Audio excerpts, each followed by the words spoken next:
Hoy en este primer culto vamos a predicar el tercer mensaje acerca de Habacuc. Y en el cuarto vamos a predicar, en la otra reunión, el cuarto mensaje. Algunos dicen, pero otra vez de Habacuc. La realidad es que un libro como Habacuc, que apenas tiene 3 capítulos, nos pudiera llevar quizá 2 meses para realmente sacarle todo el provecho que tiene, 2 meses de estudio intenso. Pero bueno, decidimos que en 2 domingos, porque el próximo domingo tenemos un culto especial de Navidad. ¿Cuántos dicen gloria a Dios? ¿Cuántos van a traer a alguien, van a invitar a alguien? Va a ser increíble esa reunión. Yo estoy muy emocionado porque cada vez que llega Navidad el Señor se manifiesta. Va a haber algunos cantos especiales. Así que invite a alguien. Generalmente en estas épocas vienen parientes, vienen paisanos, nos visitan. Y el domingo estamos ahí más preocupados por el desayuno en lugar de traerlos a la casa del Señor. Tráiganlos a la casa del Señor. Dígale, vamos al mejor lugar donde tú vas a tener un encuentro con aquel que realmente le da sentido a esta fiesta, nuestro Señor Jesucristo. Versículo 1 del capítulo 2, más o menos ahí nos quedamos el pasado domingo. Dice el profeta Habacuc, que si usted se acuerda, quiero que me ayude, vamos a interactuar. ¿Le profetiza a los pueblos vecinos? ¿Le profetiza a Israel? No. ¿A quién le profetiza Habacuc? A Dios. ¿Y cuál es la metodología o la dinámica de Habacuc para profetizarle a Dios? A través de una queja. Diga conmigo, queja. Usted puede ir a Dios con todas las quejas que quiera. A Dios. Dios no tiene ningún tema censurado. No vaya al gobierno a quejarse. No vaya a quejarse con el vecino, porque eso trae deshonra al nombre de Dios, porque usted es hijo de Dios. Y si usted se queja con otro, usted está poniendo en evidencia que usted no está bien cuidado, que usted no está bien seguro, que usted no tiene paz. Entonces, todo eso está bien, pero ¿delante de quién? De Dios. Vamos a hacer un pequeño ejercicio. ¿Qué hay si sus hijos van y le tocan la puerta al vecino y se queja porque no comen bien en la casa? ¿Cómo se sentiría usted? ¿Cómo se sentiría? Avergonzado. Exactamente, gracias. Es una muy buena palabra. Imagínese. O que van y le golpean la puerta. ¿Sabe qué? Miren, mis papás no me compran calzado. ¿Me puede vecino comprar calzado? ¿Cómo se sentiría usted? Avergonzado. Nosotros cuando tenemos una queja, el único lugar legítimo de la queja es con Dios, porque Él es nuestro Padre Celestial y Él entiende todo lo que hay en nuestro corazón, pero quiere que le profeticemos aún en medio de queja. Y en medio de preguntas difíciles, como decíamos la otra vez. De hecho, Habacuc es un ensayo sobre la duda. Los 3 capítulos es un ensayo sobre la duda. Y cuando yo digo duda, muchos como que, el pastor nos va a centrar en duda. La fe se fortalece con la duda. Si usted nunca dudó de nada, su fe es muy endeble. En cualquier momento, ¿vieron esos que, cómo estás bendecido, prosperado, en victoria, aleluya? Todo el tiempo están hablando así. De repente, ¡pum!, se desaparecieron de la congregación y del cristianismo. ¿Qué pasó? Se ponchó. La verdadera fe se asienta sobre dudas, y sobre dudas de todo tipo. Dudas pequeñas o dudas grandes, como los grandes temas que vemos aquí. ¿Nunca se preguntó usted como el profeta por qué un Dios justo puede permitir tanta maldad? ¿Nunca se hizo esa pregunta? ¿Sí o no? Sea honesto. Entonces vamos a ir con el profeta. Se sube a una torre, dice, subiré a mi torre de vigilancia y montaré guardia y allí esperaré hasta ver qué dice el Señor y cómo responderá mi queja. Como les dije, con manos en jarra, ¿no? Hasta con una actitud así como, a ver qué onda, a ver qué respuesta tienes a esto, ¿no? Entonces el Señor me dijo, escribe mi respuesta con claridad en tablas, para que un corredor pueda llevar a otros el mensaje sin error. Esta visión es para un tiempo futuro, describe el fin y este se cumplirá.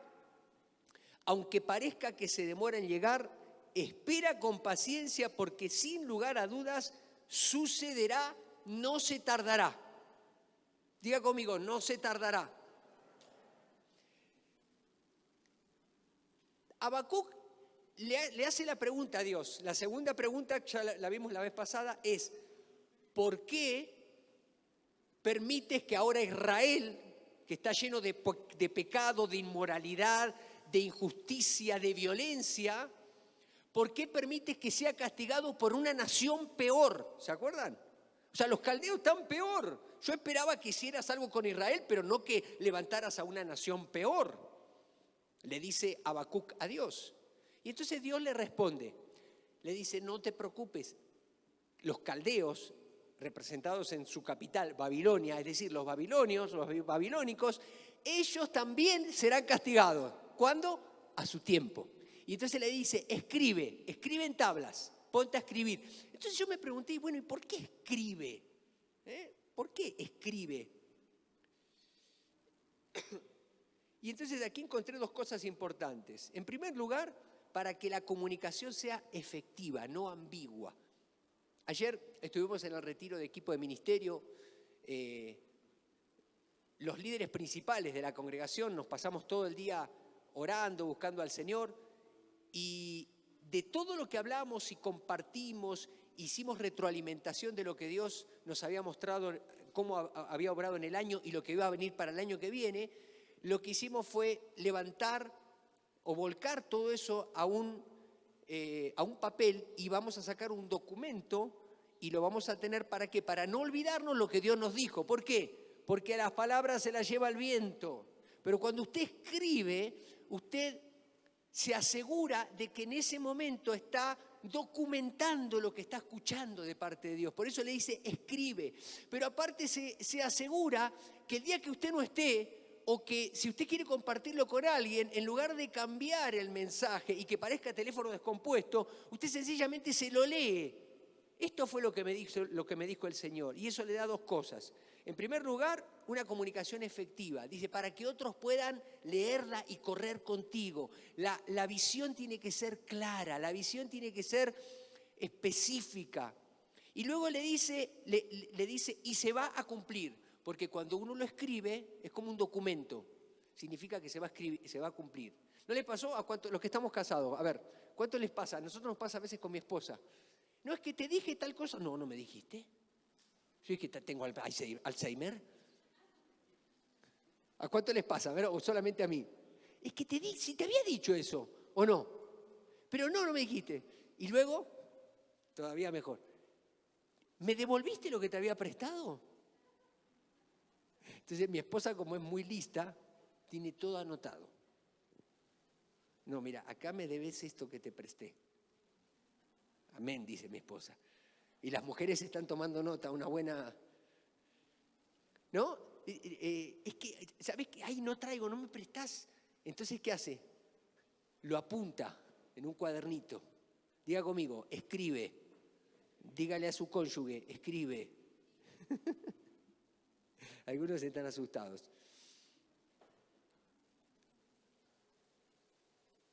Y entonces, ¿qué le dice que escriba? Escribe. Mira a los orgullosos, versículo 4, confían en sí mismos y sus vidas están torcidas, pero el justo vivirá por su fidelidad a Dios. Eso es básicamente lo que le dice que escriba. Y después le da un montón de razones que ahora este mensaje se va a relacionar con eso. El justo por la fe vivirá. Ya lo dijimos, esto lo recoge Pablo, lo desarrolla en Romanos. Básicamente Romanos es un tratado acerca de esto, de que el justo por la fe vivirá. Y aquí podemos hacer un juego de redacción. El justo por la fe, vivirá. O el justo, por la fe vivirá. Las dos cosas son válidas.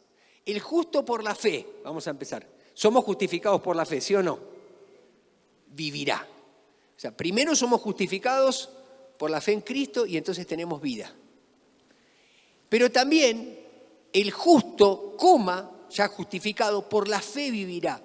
No solamente fuimos justificados el día que recibimos a Jesucristo como el Señor y el Salvador, y el sacrificio de Cristo vino a tener sentido para nosotros y vigencia y una realidad futura y eterna, sino que además nosotros vivimos por la fe en este mundo un mundo lleno de maldad, vivimos por la fe.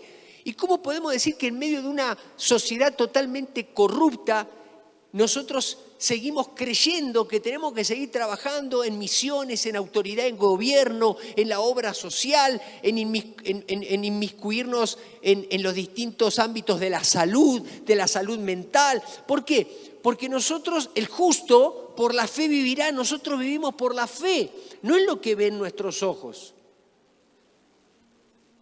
Nos involucramos en todos esos ámbitos por la fe. ¿Por qué? Porque creemos, y de hecho algunos siervos del Señor lo profetizaron de aquí, de esta congregación y probablemente de otras de Durango, saldrán autoridades de gobierno futuras, cercanas, que estarán gobernando en nuestro gobierno.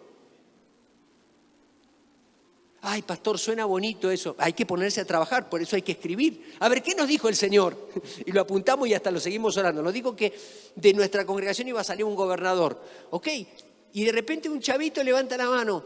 Ay, yo estoy interesado en la política. No, del diablo. Del diablo. El justo por la fe vivirá. ¿Cómo del diablo? Claro que sí. A ver, vamos a ver cómo poder ayudarte. ¿Sabes qué? En primer lugar, te felicito. Esa es la primera ayuda para un chico. Te felicito. Nosotros tenemos que celebrar lo que nuestros hijos nos dicen que viene de parte de Dios. No acallar sus voces.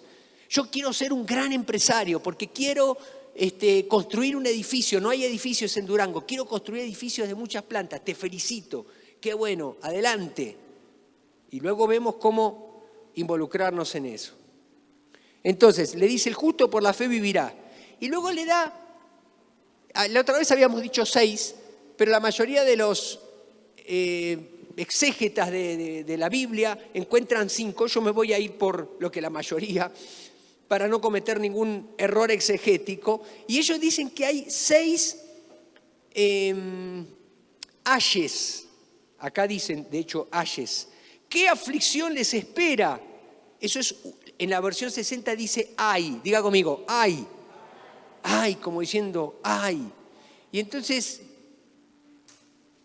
dice, mira, el justo por la fe vivirá. Pero ¿sabe lo que va a pasar con ellos? Y entonces dice, serán juzgados por la ley del talión. ¿Qué significa? Ojo por ojo, diente por diente. Y ahora que los identifique a cada uno, se van a dar cuenta que en el mundo está sucediendo eso. Es parte de lo que está sucediendo. La otra vez les hice un ejemplo con lo que pasó en el 2001 en las Torres Gemelas. ¿No es cierto? Por citarles un ejemplo. Y otros que iremos mencionando. En primer lugar, en el versículo 6.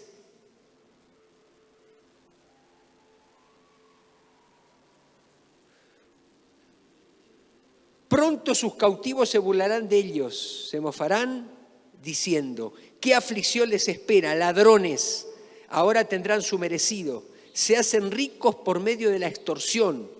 Pero ¿cuánto tiempo puede durar esto? El primer ay es contra la explotación, no respetar la propiedad del otro. No les da vergüenza robar. Y esto se da en todos los niveles. Yo les decía la otra vez cómo en América Latina algunos politólogos y periodistas especializados habían descrito que vivimos en una sociedad que es corrupta de forma estructural. Es decir, la corrupción está metida en todos los ámbitos. Pero es increíble, es impresionante. Yo a veces me llevo cada sorpresas, pero en todos los ámbitos, absolutamente en todos. Me cuentan los empresarios, me cuentan los trabajadores, me cuentan el sector privado, en el sector de la salud. A ver, por ejemplo, esto lo puedo hacer en la primera reunión, en la segunda como que somos muchos más, pero por ejemplo, hemos criticado un montón al gobierno actual por lo que sucedió en varios aspectos de las dependencias. Y algunos me dicen, ay Leo, no seas ingenuo, la corrupción sigue. Sí, está bien, ya les dije, eso está entendido. Pero usted sabe, por ejemplo, en salud, la corrupción que había con los grandes tratos entre el IMSS, el ISSSTE, y la Secretaría de Salud, son los tres. Los grandes contratos que habían, ¿cuántas cuestiones había ahí de corrupción?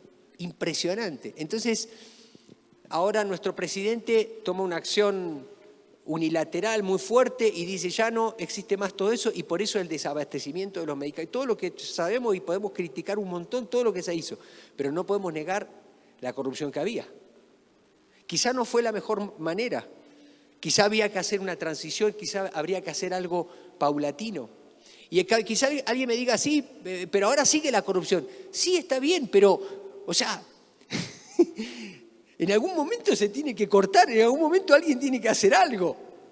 Lo que pasa es que ya para nosotros es parte del paisaje la corrupción.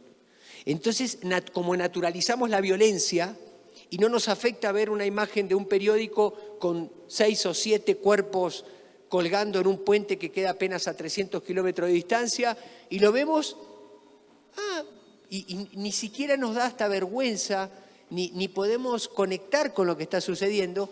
También hemos hecho como parte de nuestro paisaje el tema de la corrupción. Se nos hace que es algo, está bien, es normal.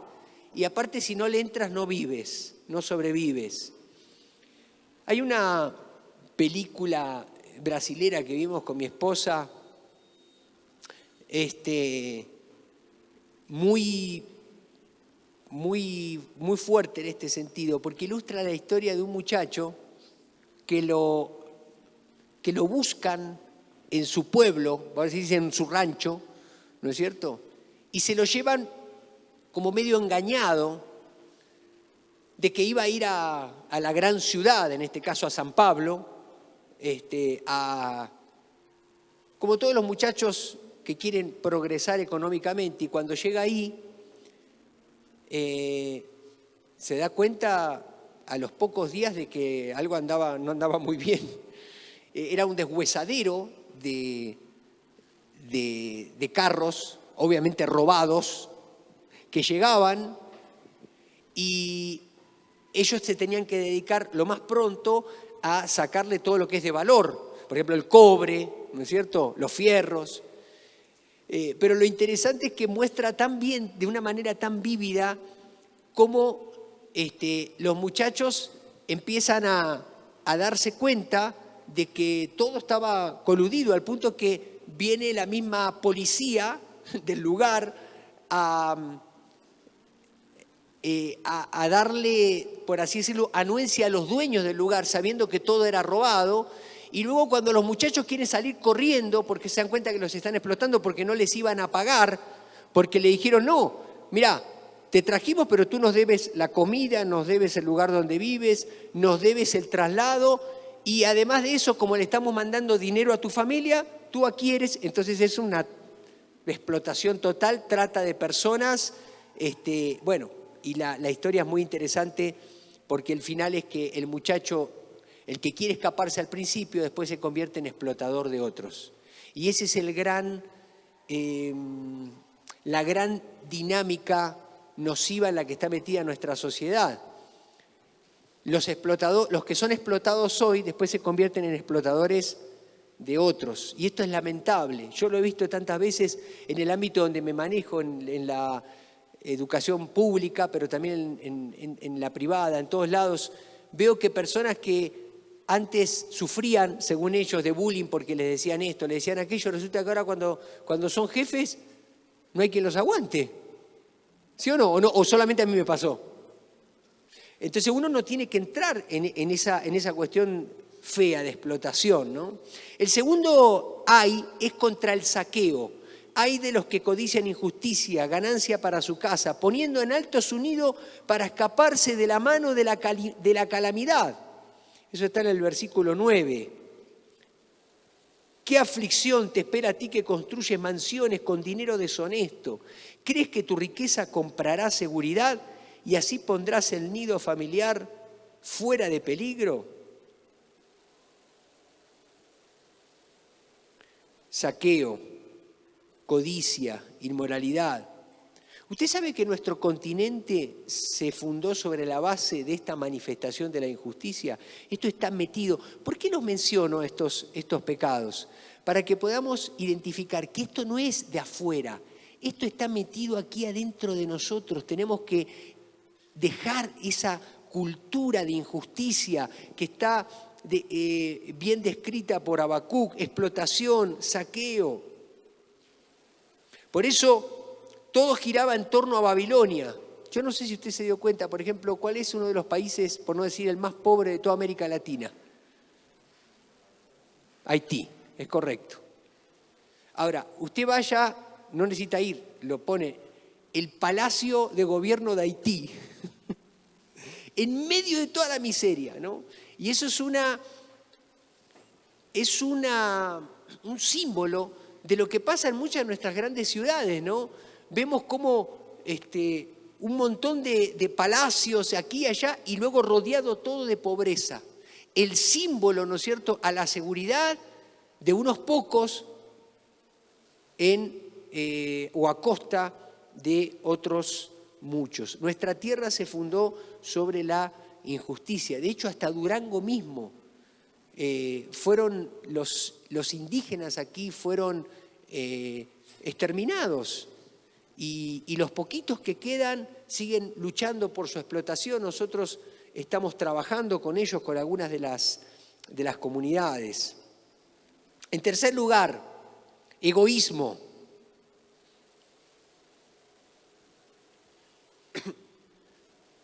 Versículo 12. ¿Qué aflicción te espera a ti que construyes ciudades con el dinero adquirido mediante el crimen y la corrupción? Cualquier parecido con la realidad, pura coincidencia. Pero además yo miraba esto, miren.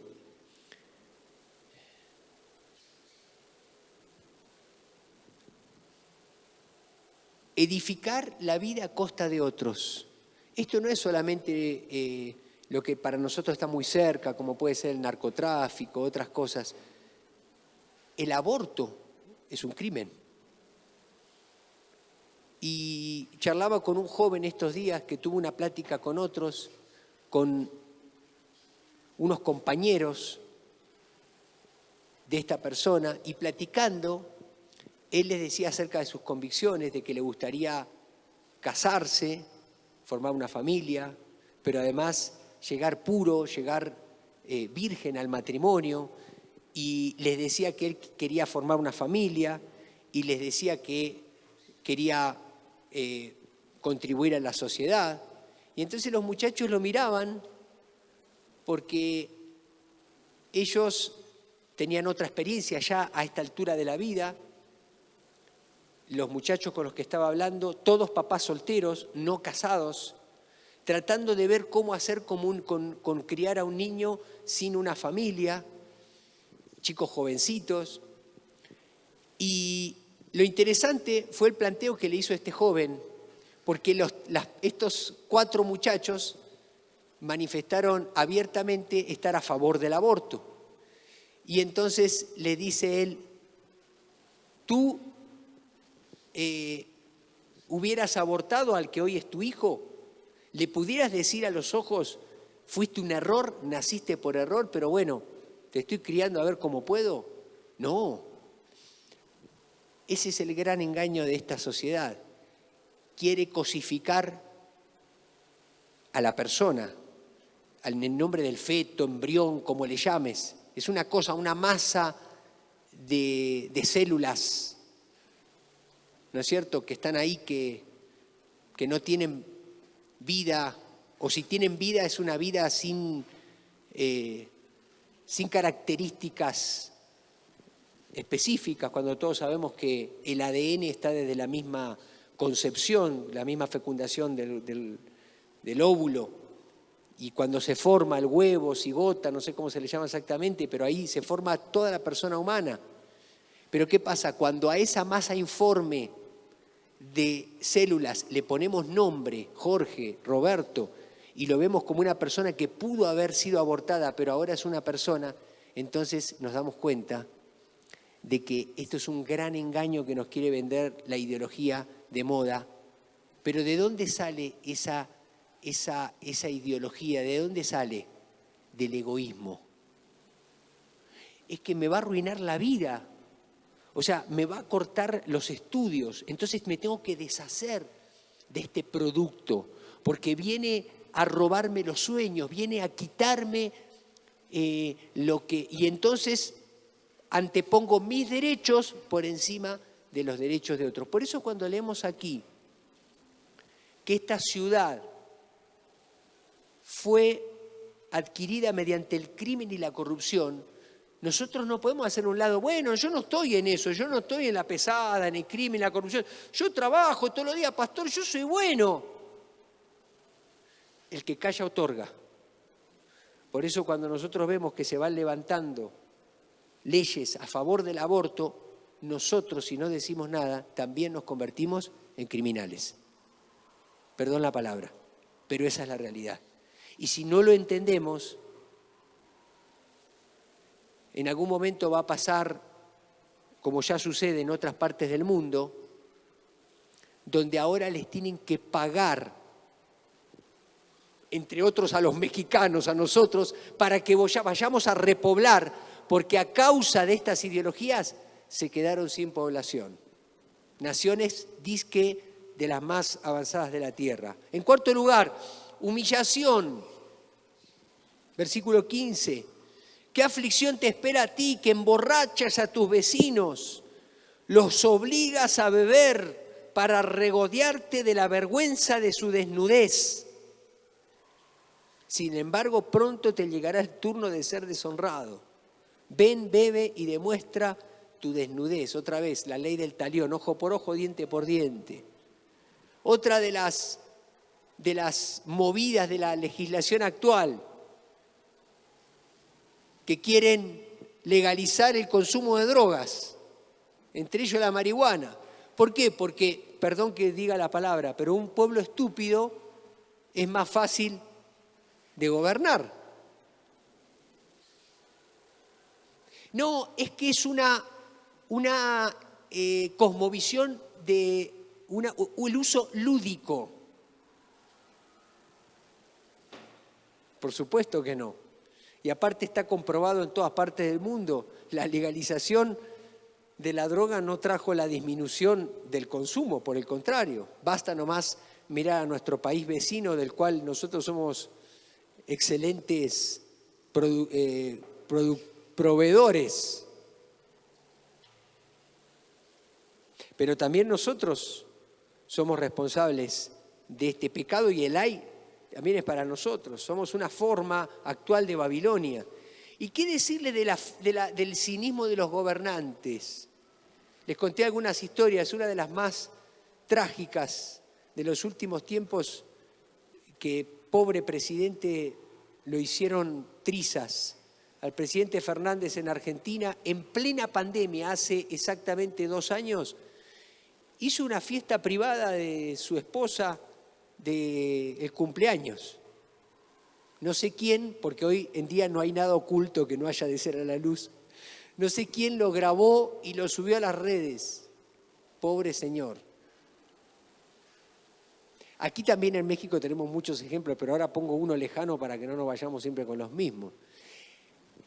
Fue tan estricta la norma sanitaria en mi país de origen que si tú salías a la calle, en determinado momento te podías meter a la cárcel, como una especie de toque de queda, cosa que gracias a Dios aquí no tuvimos. Una llamada de atención, te volvías a la casa o algo así, o pongas el cubreboca, allá te metían y te podían detener. Era el peso de la ley, del decreto que se había sacado de la presidencia. Esa misma persona que firmó el decreto estaba celebrando con un montón de personas en el Palacio o en la Quinta de Olivos, que sería aquí como Los Pinos, con todo su... si el presidente me está mirando, lo saludo. Porque por ahí le llega, aunque aquí estoy protegido porque soy mexicano, ¿no? Que venga por mí. Pero bueno, por ahí ya me niegan la visa para entrar en... Pero es que esto fue de voto, o sea, fue conocimiento público. fue conocimiento público. O sea, es más, gracias a Dios que tuvo cordura y salió a pedir disculpas. Tuvo que pedirle disculpas a la población. Porque en la misma fecha que sucedió eso, un papá no pudo estar con su hija que moría de cáncer en un hospital porque él estaba en una provincia y no pudo ir a la otra. Le negaron la entrada y no pudo ir. Unas cosas tremendas, deshumanizantes. Por eso, humillación. En último lugar, idolatría. Versículo 19. ¿Qué aflicción te espera? O como dice la versión 60, ¡ay! A ti que les dices a los ídolos de madera, despierten y sálvennos. A imágenes de piedra mudas, dice, levántanse y enséñennos. Ayer estábamos con mi esposa, ya eran como más de las 12 de la noche, y no nos podíamos dormir porque escuchábamos de fondo los tambores.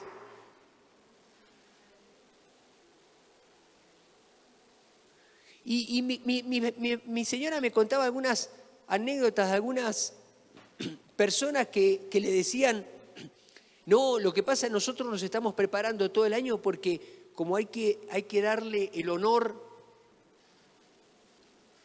al santo, a la Virgen, a quien sea, para que nos vaya bien en los negocios, para que nos vaya bien. Entonces tenemos un día para esto, un día para el otro. San Judas Tadeo, la Virgen de Guadalupe. Yo siempre digo, pobre la Virgen María, yo creo que se está agarrando los pelos y ve lo que hicieron con su nombre. Una mujer santa, una mujer de Dios, escogida para ser nada más y nada menos que la mamá del Salvador. ¿No es cierto? La primera que entendió el Evangelio cuando estaba al pie de la cruz. Estamos llenos de idolatrías por todos lados. Ahora, alguno dice, no, bueno, pastor, nosotros ya nos convertimos, ya no andamos con los matachines.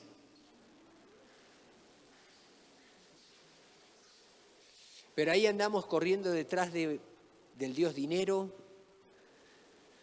del Dios trabajo, del Dios hiperindividualismo, del Dios felicidad, bien,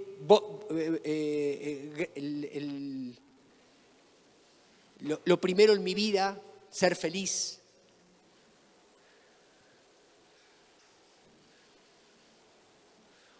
Uno de los fenómenos mediáticos es que le ha dado a personalidades que no entienden de nada, ni de filosofía, ni de historia, nada, poder para establecer verdades en la sociedad como si fueran. Entonces, de repente le preguntan a un actor, ¿no es cierto?, o a un artista o algún deportista algo y, ¿no es cierto?, fulano dijo tal cosa, ¿no? Lo importante es ser feliz. Pero ahora hay una forma muy sutil que está metida en todas partes. Es esta cuestión oriental, ¿vieron? Hasta está metido en los gurúes de la empresa y del. Es más, hay otro Dios que yo le llamaría en este momento, otra forma de idolatría, el coachismo le voy a poner. Coachismo. ¿No? Uno agarra. Yo que apenas estoy aprendiendo a usar el Facebook, ya me dicen que el Facebook es atrasado, espérenme un cachito, ¿no? Entonces me doy cuenta y aparece, sea un coach profesional, gane mucho dinero como coach. Otra, sea un conferencista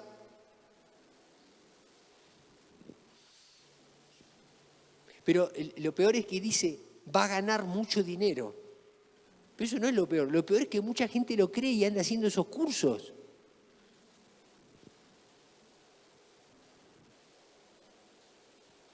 Y eso está mezclado con mucho también de orientalismo, ¿no? Me voy a hacer un temazcal, pero a la misma vez cierro los ojos, me abrazo un árbol.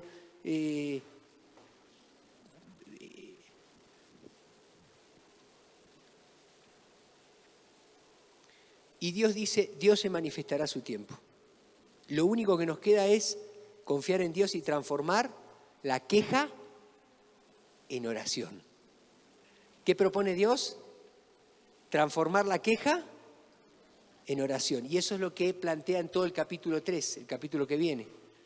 De repente, usted lee el capítulo 3 solo y dice, esto no está conectado en nada con el capítulo 1 y 2. Como que de repente Habacuc, ¿qué pasó? Habacuc agarró la onda, con quejarme no gano nada.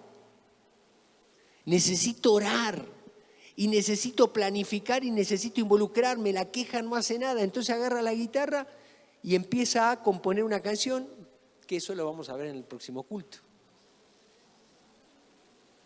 Y si usted se va, usted puede luego ver la grabación. Él transforma la queja en oración. ¿Qué debo hacer? Si quieren acompañarme los músicos, esperar el cumplimiento de la visión. Diga conmigo, aunque se tarde, no, dígalo fuerte, aunque se tarde, se cumplirá. No lo está creyendo. Aunque se tarde, se cumplirá. Ahora, póngale nombre y apellido, póngale. Si usted tiene un familiar inconverso en su casa, usted tiene promesa. Tú y tu casa serán salvos. Capaz que hoy mismo llega a su casa y la persona le dice, otra vez fuiste al culto, y hasta se burla a usted. Y usted dice, aunque se tarde, se cumplirá. Y aquí, con devoción en el corazón, gracias Señor. Yo no creo esta burla, porque yo aprendí a cambiar mi queja en oración, ya no me quejo.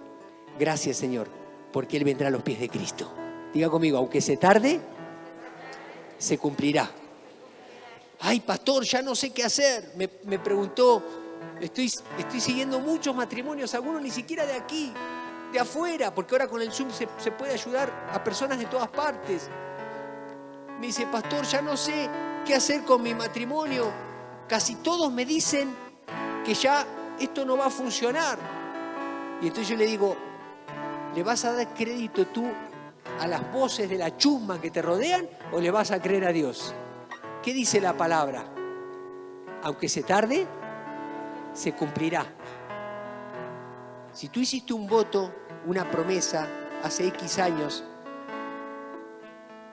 y tú persistes en ella, vas a ver que tu matrimonio se va a restaurar. Te digo, te profetizo, tu matrimonio se va a restaurar. Pero si tú especulas en que, ay, es que, y si no pasa, los cristianos no vivimos con especulación, nosotros vivimos en fe. Diga conmigo, aunque se tarde, se cumplirá. Y en medio de todo eso, necesito apelar a la misericordia de Dios, no al juicio, que es lo que dice en la oración que viene.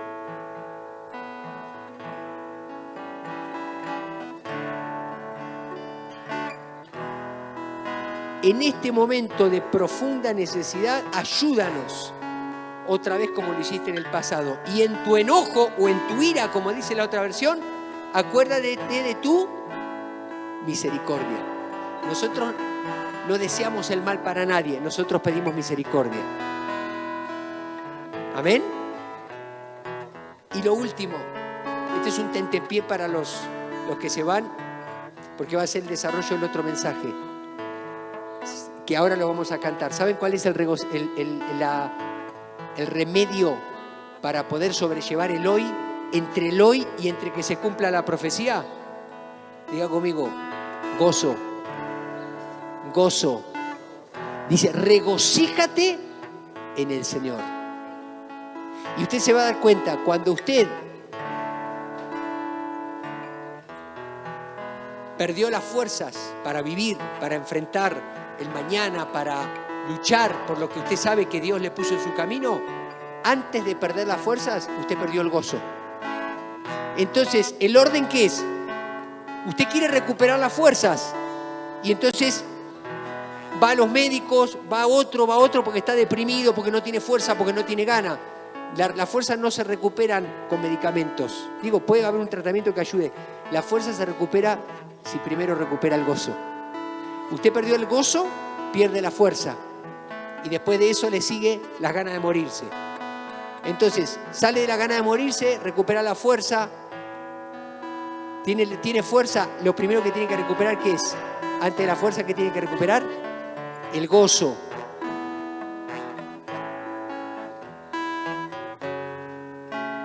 Pero para recuperar el gozo, usted tiene que ponerle contenido al gozo. No reírse por cualquier cosa, porque así se ríe el mundo. Los que están casados, tómenle la mano a su esposa. Ahí tiene uno. Dice, bienaventurado el hombre que haya esposa, porque haya él bien. Ella es fuente de gozo. Los que tienen un hijo cerca, los hijos son la alegría de la vida.